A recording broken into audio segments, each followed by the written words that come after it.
Siang teman-teman, udah lihat belum terkait dugaan penyimpangan dari gedung Pusdiklat di Kota Biru? Udah tadi pagi yang bermasalah soal lelang dan proses pengadaan gedungnya itu ya. Iya, emang sedang marak sih kasus begini. Di tahun 2024 aja, dari 154 kasus yang ditangani oleh KPK, sebanyak 68 kasusnya soal pengadaan barang dan jasa. Wah, harus dibahas sih ini. Pasti banyak banget kerugian yang diterima negara kan?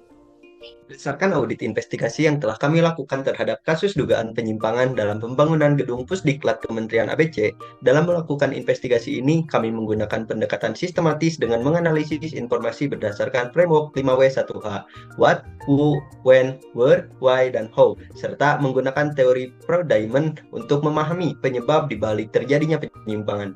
Kami juga melakukan verifikasi bukti-bukti yang ada dan analisis dokumen terkait. Tim kami telah mengidentifikasi tiga temuan utama yang mengindikasikan terjadinya tindak pidana korupsi, yaitu rekayasa tender, gratifikasi dan suap, serta konflik kepentingan. Temuan pertama adalah adanya rekayasa tender. Berdasarkan bukti tangkapan layar percakapan WhatsApp tanggal 22 Desember 2022, terbukti bahwa saudara FH memberikan arahan kepada bawahannya saudara WI untuk membereskan agar PT UBA menjadi pemenang lelang. Hasil pengujian dokumen tender menunjukkan adanya penyimpangan dari ketentuan yang berlaku, termasuk jadwal tender yang tidak wajar dan syarat-syarat yang mengarah pada subjek tertentu. Terjadinya rekayasa tender ini melanggar Peraturan Presiden Republik Indonesia Nomor 12 Tahun 2021 tentang pengadaan barang dan jasa pemerintah.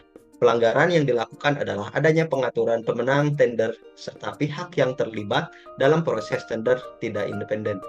Berdasarkan teori Pro-Diamond, penyebab terjadinya rekayasa tender ini didasarkan pada empat aspek. Yang pertama, pressure, adanya dorongan untuk menyelesaikan proyek menggunakan relasi yang dikenal. Yang kedua, opportunity, adanya wewenang yang dimiliki saudara FH tanpa pengendalian yang memadai. Yang ketiga, rationalization, adanya kedekatan pribadi antara saudara FH dan saudara UC dianggap sebagai tindakan yang tidak merugikan negara. Yang keempat, capability, jabatan strategi saudara FH serta kemampuannya mengontrol proses pengadaan. Temuan kedua adalah penerimaan gratifikasi dan suap. Investigasi membuktikan bahwa saudara FH telah menerima berbagai bentuk hadiah dari saudara UC, pemilik PT UBA, yang meliputi pertama, parsel lebaran dan tahun baru secara berulang kepada saudara FH dan keluarga. Yang kedua, voucher paket perjalanan umroh untuk saudara FH dan istrinya pada tahun 2023. Ketiga, dan yang paling krusial, hasil survei tanggal 15 Januari 2024 menunjukkan penyerahan goodie bag warna merah muda yang diduga berisi uang tunai di parkiran Mall Pondok Jaya. Temuan ketiga adalah konflik kepentingan yang tidak dideklarasikan. Hubungan pertemanan dekat antara saudara FH dan saudara UC sejak SMA ditambah seringnya pertemuan di luar kantor menciptakan konflik kepentingan yang mempengaruhi independensi pengambilan keputusan dalam proyek ini. Sekian temuan dan investigasi dari saya. Setelah ini kira-kira bagaimana ya cara pengungkapannya? Untuk mengungkapkan hal ini, tim kami menjalankan program kerja audit atau PKA dengan fokus pada tracing aliran instruksi, hadiah, dan potensi kerugian serta menekankan langkah-langkah yang paling relevan untuk dugaan gratifikasi, rekayasa lelang, dan suap. Sebagai langkah awal dalam program audit ini, kami menentukan tujuan audit investigatif. Di antaranya, untuk membangun rantai bukti yang solid dalam membuktikan dugaan persekongkolan tender dan praktik suap atau gratifikasi dalam proyek pembangunan gedung Pusdiklat Kementerian ABC. Kemudian mengevaluasi bukti untuk menentukan terbukti atau tidaknya dugaan gratifikasi, rekayasa lelang, dan suap. Mengidentifikasi modus operandi pihak-pihak yang terlibat beserta peranannya, dampak kerugian, serta penyebab terjadinya penyimpangan. Dan membantu menentukan unsur-unsur delik yang terpenuhi untuk mendukung penegakan hukum. Selanjutnya dilakukan penyusunan langkah kerja audit investigatif yang terdiri dari dua aspek yang perlu dibuktikan. Yang pertama, kasus rekayasa tender. Karena telah diketahui bahwa saudara FH meminta saudara WI untuk membereskan PT UBA sebagai PT yang memenangkan lelang proyek, kami melakukan walkthrough test dari proses pengadaan proyek pembangunan gedung Pusdiklat. Hasilnya, kami bandingkan dengan ketentuan yang berlaku untuk mengidentifikasi penyimpangan seperti jadwal tender yang tidak wajar atau syarat-syarat yang mengarah pada subjek tertentu. Kemudian, kami menelusuri serta menguji dokumen-dokumen tender, mulai dari dokumen perencanaan pengadaan, dokumen lelang, penawaran dari peserta tender, hingga berita acara penetapan PT UBA sebagai pemenangnya.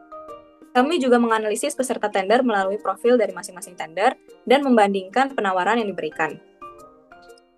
Kemudian, melakukan interview atau wawancara kepada pihak-pihak terkait, seperti meminta klarifikasi dari saudara FH terkait arahan yang beliau berikan kepada saudara WI dan hubungannya dengan PT UBA.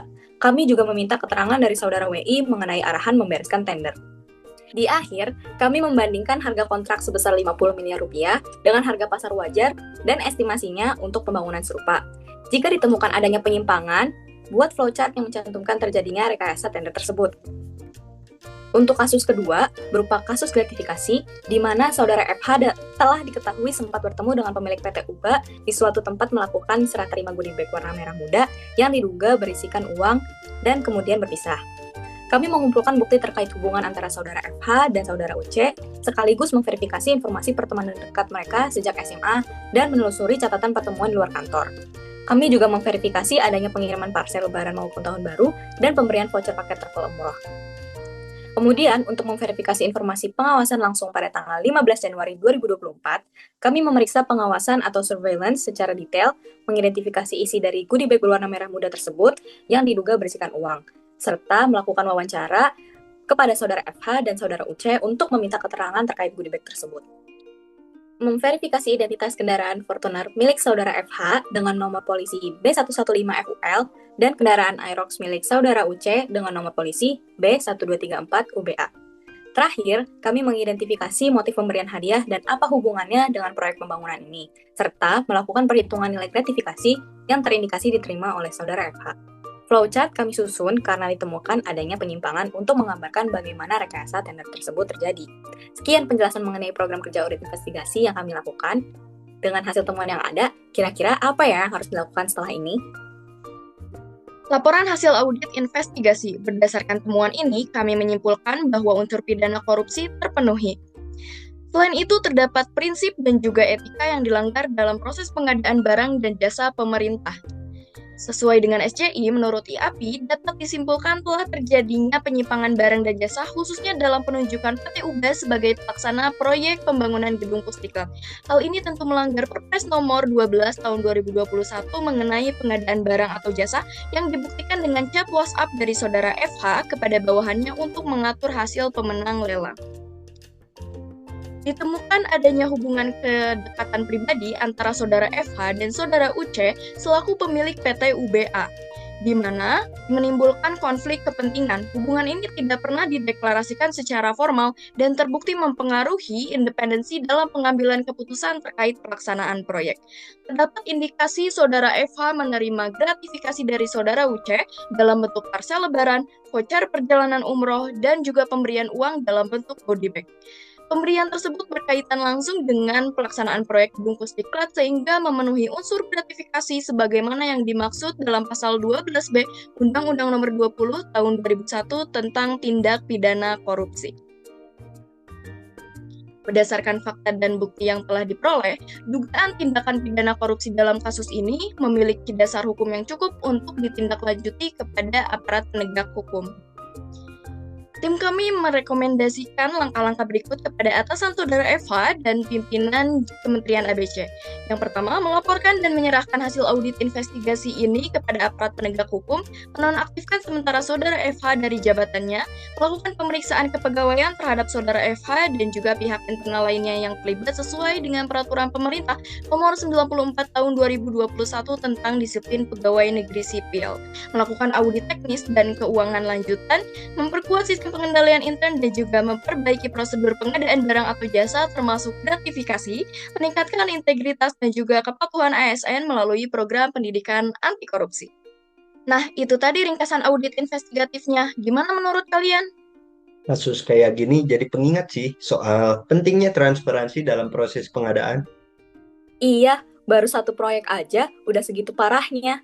Hasil investigasi ini harus kita serahkan sih ke aparat penegak hukum. Wah, boleh-boleh tuh. Transparansi terang. Integritas tegak. Bangsa selamat.